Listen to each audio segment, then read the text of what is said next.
Greetings, fam. Welcome to the Grass-Fed Farm with Farmer John. I've freed up some space on my recording device, so we're going to try to go for the long form content on this video. This is my new farm. It's been 6 months, 7 months, 8 months now, since October 6th, in the works. Tried to build a greenhouse collapsed, been laying the mulches, and I just found out I had these pile of leaves that were left over from the fall, and I just laid those in the beginning of the spring, right here and right here. Deep composition of mulches, as I've talked about in the past. Well, it turns out that there's a new invasive worm called the Asian jumping worm, and they're annual. They only live in the first 2 top inches of the soil, and so they die at the first freeze, but their eggs, or their cocoons, survive in the leaf litter through the whole winter, and they're like little baby, they're just very, very small. You can't even see them, these little eggs or cocoons. So as I was planting this whole bed over the weekend, started with these onions. You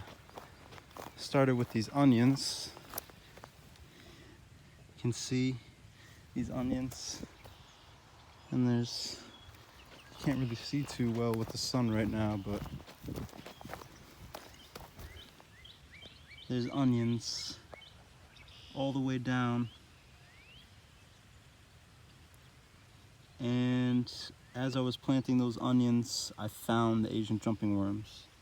And then next day, go to right here, I planted a whole bunch of kohlrabi that was in the low tunnel since April 6th. So it was exactly 3 weeks at planting. And they must have just went through so much shock, and they weren't healthy plants, because there's literally not even any here anymore. So either the jumping worms ate the plants completely, or it was slugs, because the jumping worms eat plant roots, but they also eat the leaf litter at an all-time high rate. But it actually said that the worms aren't of size until like mid-July, so I'm actually inferring that these were slug damage, or since they're brassicas, they were flea beetles. I think it was more so slugs or flea beetle damage. But then if you get, there's literally not even one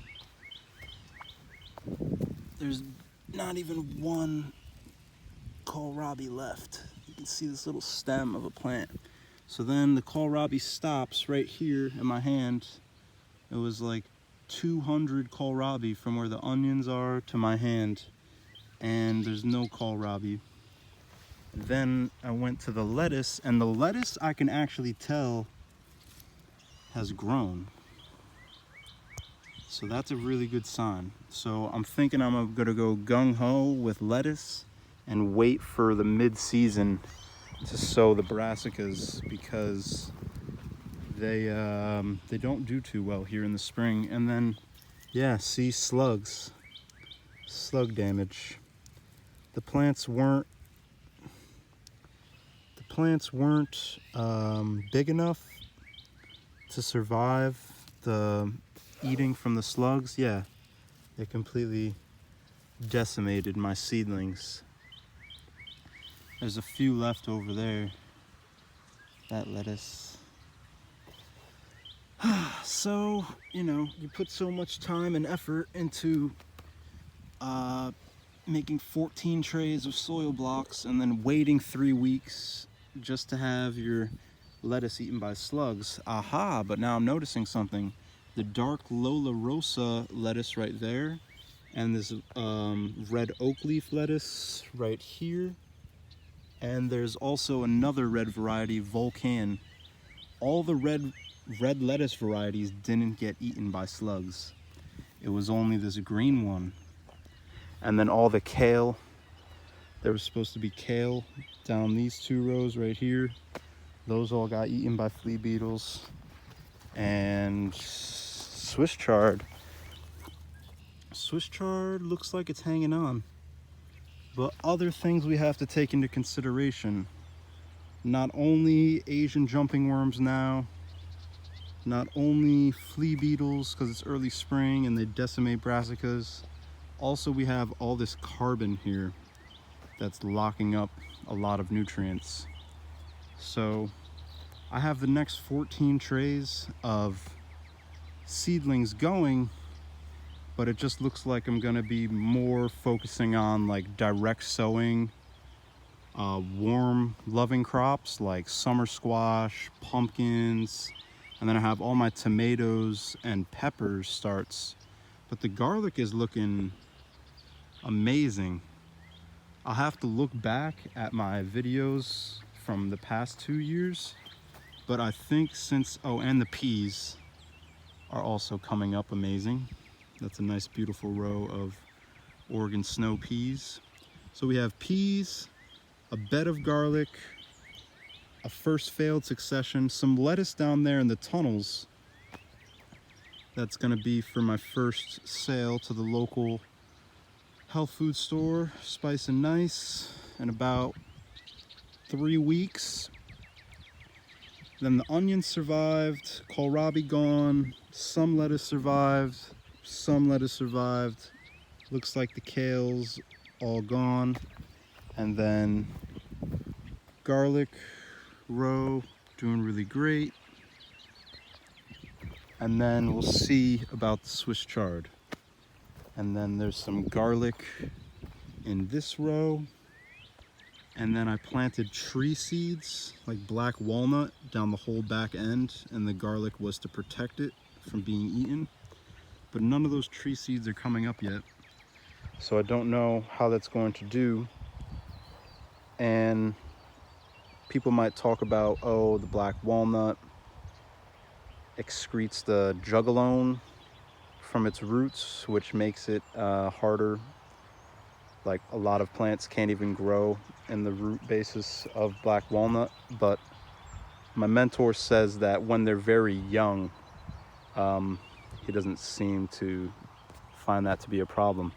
But so since all these wood chips are potentially infested with Asian jumping worms, I'm kind of like on the fence about shoveling the rest of those wood chips over to here.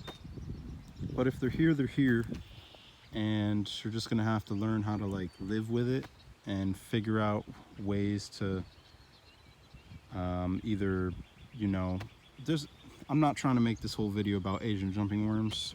I've been doing a lot of research and still am researching, and that's just like a whole nother topic for a whole nother video. And you'll see as the season progresses what steps I choose to take. But anyways, you got all this green coming up. That's not what we want. We want it to be like looking more like this with very minimal green coming up. But I'm not gonna, I did find out what 2 weeds these were. I can't remember them off the top of my head. Oh, one of them is scabious. I believe that one right there is scabious, or it's this one. But and then the other one is called something weed.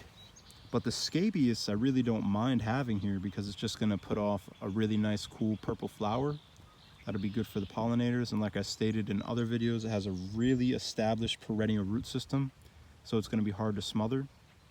So I was thinking about, oh man, these peas came up overnight. This row of peas wasn't even up yet, and I just watered it the other day. We got some rains. And these peas are looking really nice right now. And then, so I'm thinking about, oh, and then there's potatoes in this row. potatoes in this row and potatoes in this row. So you got early season, mid-season, late season potatoes, and then a whole entire row of rooting elderberry cuttings. And I just checked one the other day to see if it was putting out roots, and they are. So that's going to be really cool. And those can either be planted into the landscape or become a part of my nursery stock. It's sold in the fall. And then there's a whole row of raspberries right here, Jerusalem artichokes, where my finger's going back and forth right on that northwest end. And then there's 2 peach trees, some sage and mint all the way down at the other end. And there's actually a whole nother row of peas coming up right there. I don't know if you can see that. I'll just go take a look at it. But so my thought is that well, basically it's about 1 week out. Today is like the 2nd or 3rd. It's so funny. Everybody starts mowing their grass like when it grows an inch. So I mowed this whole, just for context, this whole 1/8 of an acre plot, 80 foot by 80 foot square, the little patch by the greenhouse, and then this whole green plot over here I mow with a European scythe. And I use all of this grass as fertility on the garden. I was using the wood chips and the leaves as another source of carbon slash, which will break down into compost slash organic matter. Now I'm dealing with Asian jumping worms. So if I just stuck with the grass in the first place, I wouldn't have that problem. But also at the same time, I needed a different mulch while the grass wasn't growing to get my plot established. So you're damned if you do, damned if you don't. Now I'd be cutting grass to try to establish this whole plot, and it would all look like that. So long story short, peak nutritional grass in Vermont is around May 15th, but I need to start like a week early so I can get the whole field done by the time that it's at its peak nutrition value. And you can see some dandelions, but it's mainly, and there's grass. I've seen some clover here or there, maybe some cleaver, but not too much. It's mainly just the scabious and that other one. I forget. I'll let you know by the next video.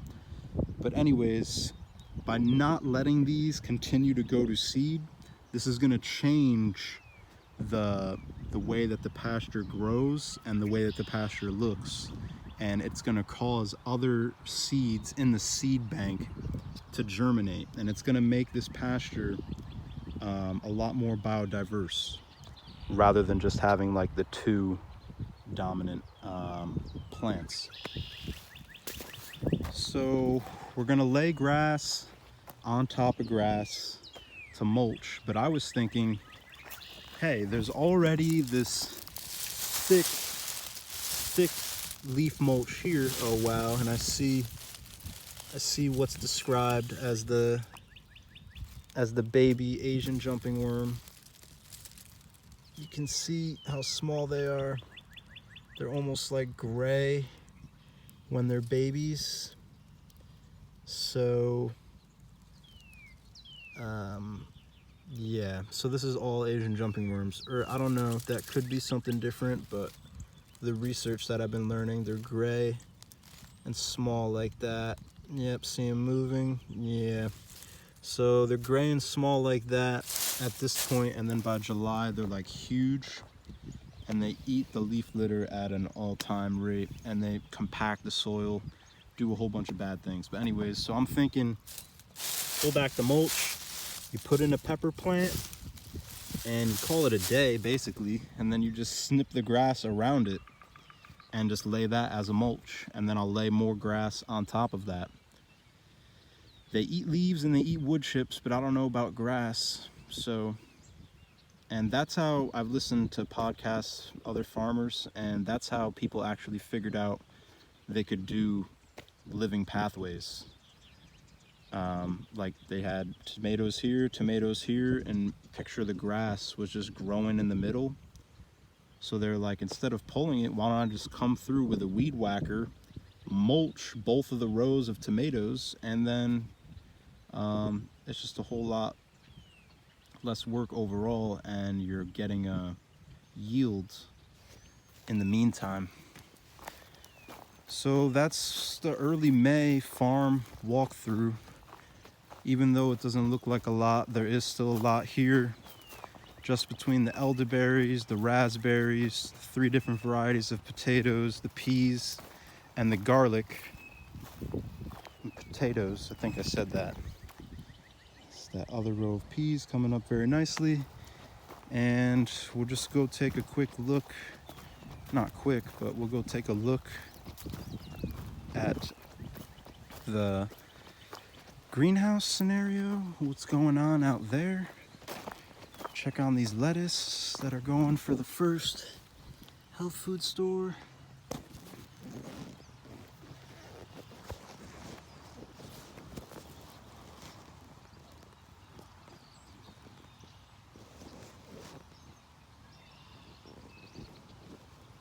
Trying to get it. Can't see from my view, so hopefully you're able to see it pretty good. And then yeah, here's a little kale plant that didn't do too well. Either got eaten by slugs or so. Taking notes from that, I'll definitely try to have my transplants be a lot bigger and established, but I was just going based off of what I've learned, and that is that 3 weeks old is the optimum growth for like transplanting your seedlings, so they don't get all so wrapped. All those soil blocks were just having the roots start to come right out the side, but I think since they were in the low tunnel and they didn't have constant stable temperatures, like as if they were growing in my greenhouse living room, because like those ones that I planted in that tunnel that we just looked at, I let those get to 5 weeks old inside my living room, and then I planted those under the fabric on March 31st, and they're just going to be ready at the end of this month. So it was 5-week-old transplant, and then I still had to wait another 30, almost 60 days. So it was still like 50 days from transplant. Now granted, a lot colder, a lot more fluctuations, way more lower daylight level, but those plants are doing fine. These plants got disintegrated. Those plants also had cover on them. These plants didn't. Those plants were a lot older. These plants weren't. Also, where the tunnels are were the only 2 spots that I didn't spread that Asian worm infected mulch. But I don't see how they wouldn't just like go under where the tunnels are. Anyways, so all my hard work, these pepper plants, give a shout out to these pepper plants, yo, because these pepper plants have been in these little 3-inch pots since February, and they got a little burnt when I brought them out here to harden off in the low tunnel. It got too hot one day and I didn't open it up. But regardless, Lillian's Yellow Heirloom, Frost Cherry from my own saved seed, Early Cherry Determinate variety, and Coralic, also Determinate variety. There's a pink long eggplant and a Rosa Bianca eggplant, and then there's Iko peppers and a few different varieties of peppers. You can see these peppers took it pretty hard on their leaves right here. Today was supposed to be partly cloudy and it looks like those partly cloudies moved out, so I probably should have left them in the greenhouse so they could have that like little bit of shade. But even with both of the sides open, it's just been getting too hot in there for their foliage. But then you can see we have the next look at this, yo. So happy and proud of this overwintered kale and this overwintered red Russian kale, that the whole point of building this greenhouse was to save seed off of this kale and this lettuce that I have back there. So mission accomplished. I didn't get the seed yet, but looks like I'm going to. It's almost up to 72 in here, 90% humidity, little baby parsleys. It's like 80% humidity outside and probably pushing 65. Next succession of dark Lola Rosa lettuce. Next succession of onions. And next succession of just barely germinating Swiss chard. And I got 14 more trays ready to go back at the house. Those are gonna be sown on Saturday, which is a leaf day. I have 2 trays for more onion succession, which is gonna be sown today, which is a root day. And then I'm just trying to make sure that there's not gonna be any crazy frost in the next 2 weeks. And I'm gonna start planting tomatoes and peppers and eggplant on a reasonable fruit day here sometime in the next 2 weeks. And then my own Save Seed New England pie pumpkin, I direct sow every year on May 18th. I have for the past 2 years, and I've been saving seed off of it for 2 years now. Growing it for 3, saving it for 2. And so it's said that it's good to plant things on the same day every year. Like the potatoes, for instance. I've started planting potatoes 6 weeks. 6 weeks before your last frost date. They say to only do it 3 weeks before, but I've done that for 3 years in a row now. This will be my 4th, and it's worked great every year for me. Everything's gonna work differently for everybody else, but that probably has something to do with the warmingness of everything. But the point is, plant stuff on the same day, give or take, every year, and that's just good for the memory bank of the seed and the soil. Just like the pasture, I mowed that on May 7th last year, and I'm gonna start to mow this on May 7th as well. So you keep the cycle going. And one other thing, I'm a little bit more farther west at this property, but I'll have to look back at the videos. I said this in the beginning, but this garlic is like 2 weeks ahead. Literally, it is so much taller than it would have been at my other property, and I think that's just because it's a little bit warmer over here. So that's the early May farm update. Oh yeah, and so along with the New England pie pumpkins, other pumpkins will be direct sown, and we'll do that in a 3-week succession. So that way, by the 2nd week of June, I'll have 3 plantings of pumpkins, summer squash, cucumbers, and we'll get all those out and more seedlings starting back at the house. So it's on like Donkey Kong. So one love, wholeness, peace, and blessings. Early spring from Vermont, early spring from the grass-fed farm at Shadowbrook Farm. Farmer John, VT, over and out. See you on the next one. Thank you for your support.